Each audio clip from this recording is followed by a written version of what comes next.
મિત્રો, જય સિયારામ. ધોરણ 10 વિષય ગુજરાતી, પ્રથમ ભાષા, પ્રકરણ 7 હું એવો ગુજરાતી, જેના કવિ છે વિનોદ જોશી. તેનો સાહિત્ય પ્રકાર મિત્રો આપેલું છે ગીત.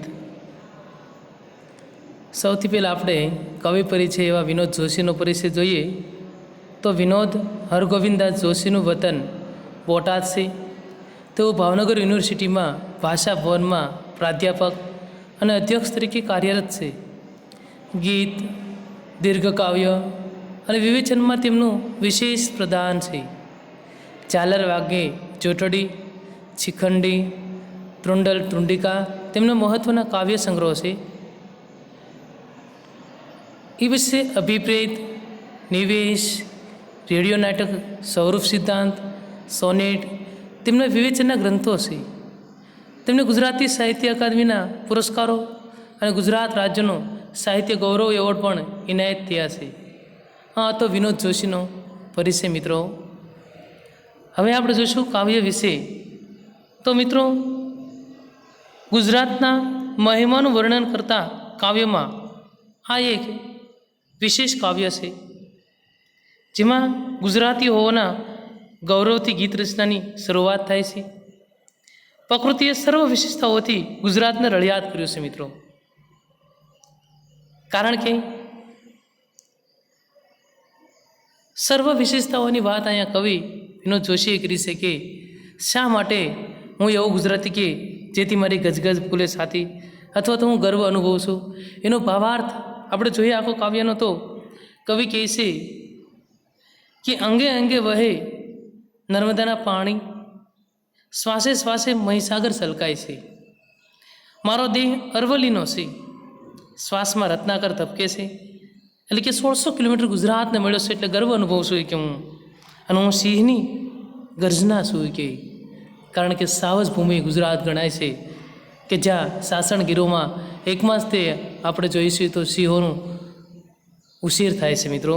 એટલે કવિ કહે છે કે હું સિંહની ગર્જના છું, હું જ તે ગરવી ભાષા શું, એટલે કે ગુજરાતી ભાષા બોલું છું કે હું નવરાત્રિનો ગર્ભદીપ છું, હું જ તે શેત્રુંજય શુંગ એટલે કે શિખર છું, હું સૂર્ય મંદિરનો ગુંજારો છું અને હું શ્વેત તેજનો ભમરો છું, હું ગિરનારના ગોખ છું અને હું જ તે દ્વારિકાના કૃષ્ણની પ્રેમ સુધારસનો રસ પાવ છું, હું દુહાસંદની રમઝટ છું, હું જ તે ભગવે કપડે ધ્યાન ધરું છું, હું જ તે મીરાની કરતાલ છું, હું રોજ કવિ પ્રેમાનંદનું એક આખ્યાન છું, વિજણનનું વાજિંત્ર છું અને હું જ તે નરસિંહ મહેતાના પ્રભાતિયા છું.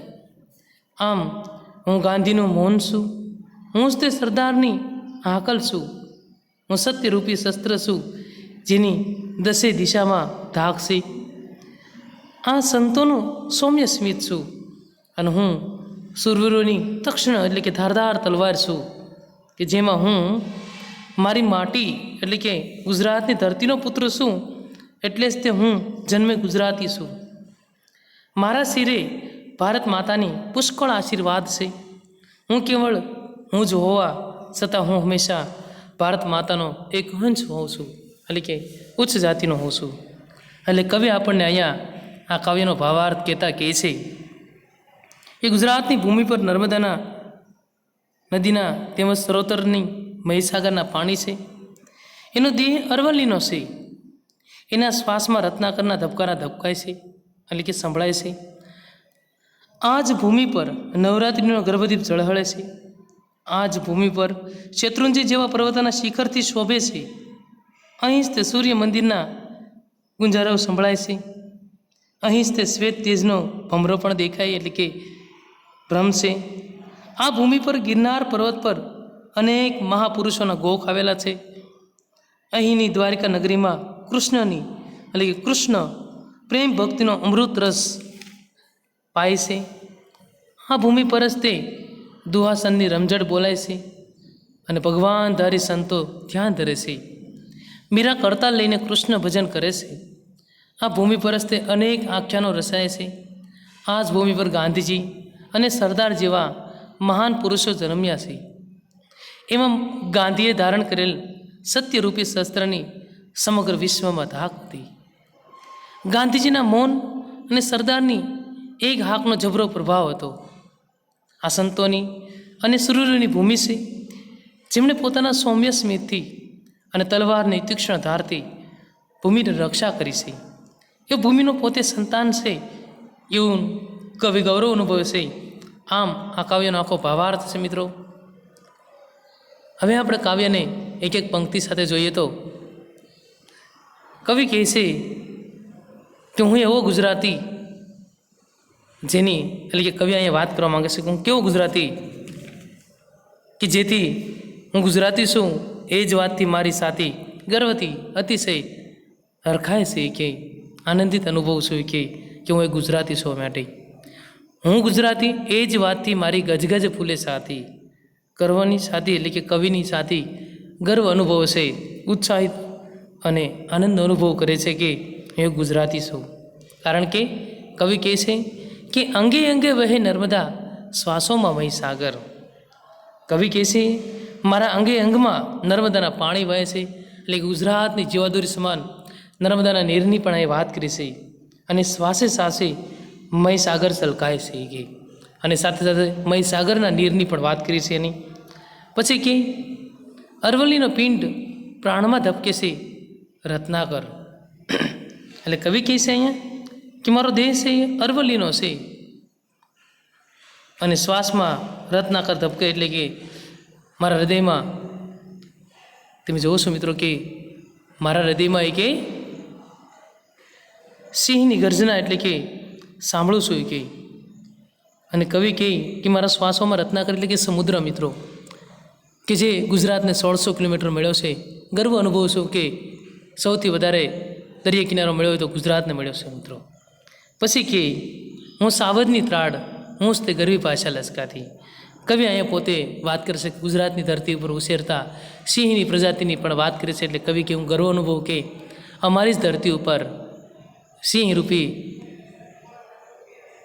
જાનવર એટલે કે જે પ્રાણી છે તેનો ઉછેર થાય છે. એટલે ગર્વ થાય કવિ કે હું સિંહને ગર્જના અને હું જ તે ગરવી ભાષા લચકાતું. એટલે કે હું જ તે ગરવી ગુજરાતી ભાષા છું કે મારા મુખેથી મારી માતૃભાષા જ તે છલકાતી હોય. આગળ કવિ કહે છે કે નવરાત્રિનો ગર્ભદીપ હું શેત્રુંજય છું. કવિ કહે છે કે હું નવરાત્રિનો ગર્ભદીપ છું કે ગુજરાતમાં 9 દિવસ લગીને એક માટીના ઘડાની અંદર નાના નાના કાણા પાડેલાઓની અંદર દીવો મૂકેલો હોય ને ચારે પરતે છોકરીઓ અને છોકરાઓ એટલે કે સ્ત્રી પુરુષો ગરબે રમતા હોય એની સંસ્કૃતિને એટલે કે ગુજરાતની સંસ્કૃતિને પણ અહીંયા કવિએ ઉજાગર કરી છે કવિ વિનોદ જોશીએ. એટલે કહે છે હું નવરાત્રિનો ગર્ભદીપ છું. આગળ કે કવિ કે હું શેત્રુંજય છું એટલે કે હું શેત્રુંજયનો શિખર છું કે એટલે કે જે પાલતાણામાં આવેલો શેત્રુંજય પર્વતને પણ કવિ અહીંયા યાદ કર્યો છે. સૂર્ય મંદિરે ગુંજતો હું ધવલ તેજનો ભૂંગ. કવિ કહે છે કે હું સૂર્ય મંદિરનો ગુંજારો છું અને હું જ તે શ્વેત તેજનો ભમરો છું કે. પછી કે હું ગિરનારી ગોખ દ્વારકા હું જ તે સુધારસ પાતી. કવિ અહીંયા ગિરનારને જેને સંતોનું પિયર કહેવામાં આવે છે તેને પણ યાદ કરે છે કે હું ગિરનારના ગોખ છું અને એ જ તે ગિરનાર કે જ્યાં કેટલાય સંતો મહંતોનો મહાન પુરુષોના ગોખ આવેલા છે એની વાત કરે અને કહે છે કે દ્વારિકા હું જ તે સુધારસ પાતી. એટલે હું જ તે કે દ્વારિકાના કૃષ્ણની પ્રેમ સુધારસનો રસ આવશું કે અને અમૃત રસ પાતી એવી દ્વારિકા નગરીને પણ કવિએ યાદ કરી છે. અહીંયા દુહા સંદની હું રમઝટ હું ભગવું ભગવું ધ્યાન. કવિ અહીંયા કહે છે કે આ ધરતી ઉપર દુહા અને સંદની રમઝટ બોલતી હોય છે. હું જ તે કે ભગવે કપડે ધ્યાન ધરું છું એવું કવિ અહીંયા આપણને કહે છે. આગળ કહે કે મીરાની કરતાલ હું જ નિત્ય એક આખ્યાન. કવિ કહે છે અહીંયા કે હું જ તે મીરાની કરતાલ છું. હું રોજ કવિ પ્રેમાનંદનું એક આખ્યાન છું કે એટલે કહે છે કે આખ્યાન એ ગુજરાતની ધરતી ઉપરથી જન્મેલું એક સરસ મનું સાહિત્ય સ્વરૂપ છે. એને પણ કવિ યાદ કરી. પછી કે વિજાણનનું હું જંતર, હું નરસિંહાની પ્રભાતી. કવિ વિજાણનને યાદ કરતાં કહે છે કે હું વિજાણનનું વાચિંત્ર છું, અને નરસિંહ મહેતાને યાદ કરતાં કહે છે એના પ્રભાતિયાને કે હું નરસિંહ મહેતાની પ્રભાતી, એટલે કે નરસિંહ મહેતાના પ્રભાતિયા ગુજરાતના લોકોના હૈયે અને ઓઠે આજે પણ વસેલા છે, અને એની યાદ કરતાં પ્રભાતિયાને પણ કવિ યાદ કરે છે. પછી કે અહીંયા કે હું ગાંધીનું મૌન, હું જ તે સરદાર તળે શું હાક. કવિએ ગાંધીના મૌનનું પણ અહીં યાદ કરશે કે હું ગાંધીનું મૌન છું, અને સરદાર પટેલને યાદ કરતાં કવિ કહે છે હું જ તે સરદારની હાકલ છું.